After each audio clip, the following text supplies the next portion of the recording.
Hello my dear student and welcome back to my YouTube channel. Let's discuss. Dear student, today we are going to discuss class 10th विषय हमारा सामाजिक विज्ञान है जो कि worksheet number 18 है और यह 19 ऑफ अगस्त 2021 के लिए है। तो डियर स्टूडेंट, आज हम पढ़ेंगे संसाधन। ठीक है, संसाधन में भारत के में अनेक प्रकार के उच्चावच भू आकृतियाँ, जलवायु और वनस्पति पाई जाती है। यानी भारत में अलग अलग भू आकृति पाई जाती है, भूमि की आकृति पाई जाती है, जलवायु क्लाइमेट पाई जाती है और अलग अलग वनस्पति यानी वेजिटेशन पाए जाते हैं। ठीक है, इस कारण अनेक प्रकार की मृदाएं विकसित हुई है। इसी प्रकार जो है ना हमारे देश में कई प्रकार की मृदाएं यानी मिट्टी वगैरह हुई है। ठीक है, मृदा बनाने की प्रक्रिया को निर्धारित करने वाले तत्व जो है ना क्या क्या है? रंग है, गहराई है, गठन है, आयु है व रासायनिक और भौतिक गुणों के आधार पर भारत की मृदाओं को निम्नलिखित प्रकार से बांटा गया है। रासायनिक और भौतिक गुणों के आधार पर भारत की मृदाओं को कई प्रकार में बांटा गया है जो कि यहाँ नीचे है। तो चलिए इसे प्रॉपर वे में डिस्कस करते हैं डियर स्टूडेंट। ठीक है, देखिए मृदा के प्रकार क्या है। मृदा के प्रकार, मृदा जो है ना डियर स्टूडेंट कितने 1 2 3 4 5 और 6 यानी 6 टाइप में आपके पास मृदा है। ठीक है, 6 टाइप में। पहला जलोढ़ मृदा। जलोढ़ मृदा की विशेषता क्या है?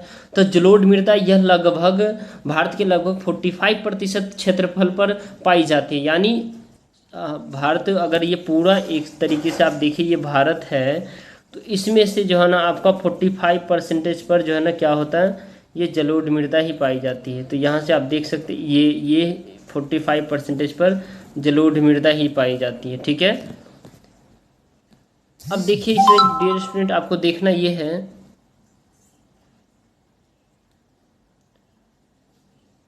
इस मिट्टी में पोटास की बहुलता होती है। यानी इस मिट्टी में जो है ना जलोढ़ मृदा में पोटास अधिक मात्रा में होता है।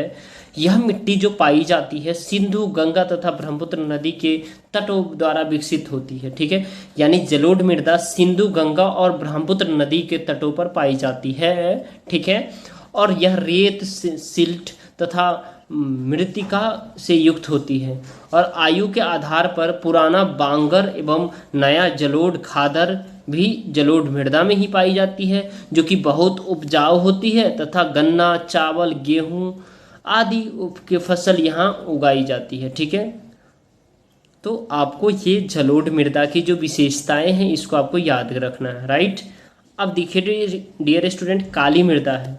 तो काली मृदा यह रंग काला एवं दूसरा नाम रेगुर मृदा होता है, यानी रेगुर मृदा भी कह सकते हैं।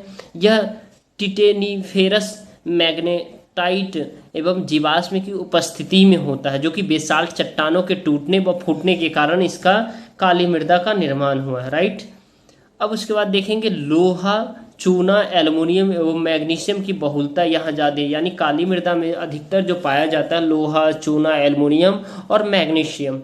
कपास की खेती के लिए ये सर्वाधिक उपयुक्त है, काफ़ी उपयुक्त है काली मृदा। आपको पूछा जाएगा अगर एग्जाम में सर्वाधिक मिट्टी कौन सा यानी मृदा कौन सा है जो कपास की खेती के लिए उपयुक्त है, तो आप काली मृदा पे आप टिक मारेंगे। ठीक है, जो कि ये महाराष्ट्र, सौराष्ट्र, मालवा, मध्य प्रदेश और छत्तीसगढ़ के पठारों में पाई जाती है। उसके बाद लाल एवं पीली मृदा। ठीक है, लाल एवं पीली मृदा ये 3rd पढ़ेंगे। ठीक है, अब देखिए लोहे के कणों की अधिकता के कारण रंग लाल तथा कहीं कहीं पीला भी है।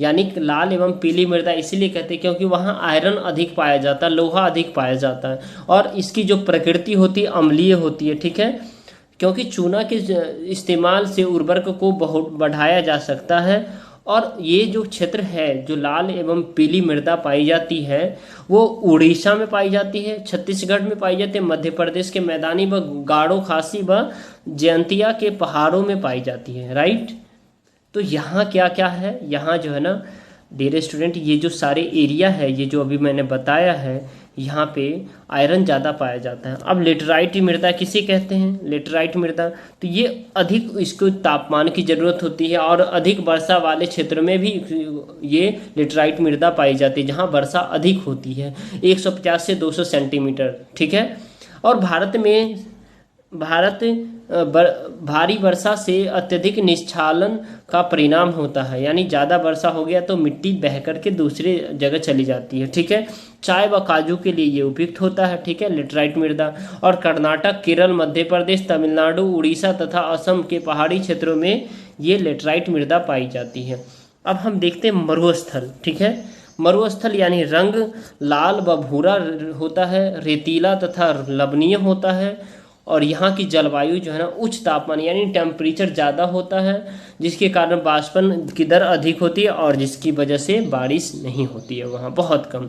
ह्यूमस और नमी की मात्रा कम हो जाती है, यानी कि यहाँ की मिट्टी में ह्यूमस और नमी कम हो जाएगी तो ऑब्वियसली जो है ना वहाँ कैक्टस जैसे कांटेदार झाड़ियाँ वगैरह ही उगाएंगी। ठीक है, और उचित सिंचाई प्रबंध के द्वारा उपजाऊ बनाया जा सकता है इसको। ठीक है, अब वन मृदा। वन मृदा जो कि बेहद ही आसान है।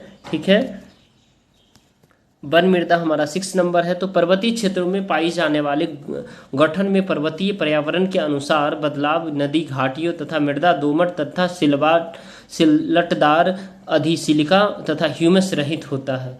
ये जो एरिया पाया जाता है डियर स्टूडेंट, तो वन मृदा। ठीक है, तो चलिए अब आगे देखते हैं। इसमें बेहद ही आसान से कुछ प्रश्न पूछे गए हैं। 3 प्रश्न हैं जो कि बहुत ही इजी है, तो इस सभी प्रश्न का एक एक करके आंसर देखते हैं। Let's see. तो हमारा क्वेश्चन नंबर फर्स्ट है, लेटराइट मृदा की विशेषता को बताना है। किसको? लेटराइट मृदा की विशेषताओं को हमें बताना है। तो चलिए इसका आंसर देखते हैं डियर स्टूडेंट। लेटराइट मिट्टी उच्च तापमान और अधिक वर्षा वाले क्षेत्र में पाई जाती है, और यहाँ ईंटियाँ लाल रंग की होती है तथा अपेक्षाकृत कम उपजाऊ होती है, और यहाँ मिट्टी चाय तथा कॉफ़ी के लिए सर्वाधिक उपयुक्त है। और यहाँ मिट्टी विशेष तौर पर कर्नाटक, केरल, तमिलनाडु, उड़ीसा तथा असम के पहाड़ी इलाकों में पाई जाती है। तो आई होप डियर स्टूडेंट आपको ये समझ में आ गया। ठीक है, क्वेश्चन नंबर सेकेंड है, भारत अपने क्षेत्र में पाई जाने वाली मृदा के प्रकार का पता लगाइए और उसकी विशेषताओं का भी वर्णन कीजिए। ठीक है, तो अपने क्षेत्र में पाई जाने वाली मृदा है डियर स्टूडेंट जो कि उत्तरी भारत के विशाल मैदान में जलोढ़ मृदा पाई जाती है, और उत्तरी भारत में ही हमारा दिल्ली भी जो है ना स्थित है। तो इस दिल्ली की जो मृदा होती है, यहाँ मिट्टी भूरे से गहरे भूरे रंग की होती है। ठीक है, यहाँ मिट्टी भूरे से गहरे भूरे रंग की होती है, और यहाँ मिट्टी सर्वाधिक उपजाऊ होती है, और जलोढ़ मिट्टी गेहूँ, चावल, पटसन, गन्ना आदि इत्यादि फसलों के लिए सर्वाधिक उपयुक्त होती है। और यहाँ मिट्टी उत्तरी भारत के विशाल मैदान तथा तटीय मैदान में पाई जाती है। राइट। अब आपका क्वेश्चन नंबर थर्ड है जो कि बेहद ही आसान है डियर स्टूडेंट। ठीक है, तो चलिए इसका हम आंसर देखते हैं। तो क्वेश्चन नंबर थर्ड है हमारा, काली मृदा की विशेषता बताइए। तो काले रंग की मिट्टी काफ़ी उपजाऊ होती है। इस मिट्टी में लोहा, चूना तथा मैग्नीशियम बहुलता यानी अधिक मात्रा में पाया जाता है, और यह मिट्टी कपास तथा तंबाकू की फसल के लिए सर्वाधिक उपयुक्त है। और यह मिट्टी मुख्य तौर पर गुजरात, मध्य प्रदेश, महाराष्ट्र, कर्नाटक आदि राज्यों में पाई जाती है। ठीक है, तो डियर स्टूडेंट आप मुझे सपोर्ट कर सकते हैं। ठीक है, इस वीडियो को लाइक करके, शेयर करके और सब्सक्राइब करके। ठीक है, तो चलिए फिर मिलते हैं नेक्स्ट वर्कशीट में। तब तक के लिए bye bye, take care, have a nice day.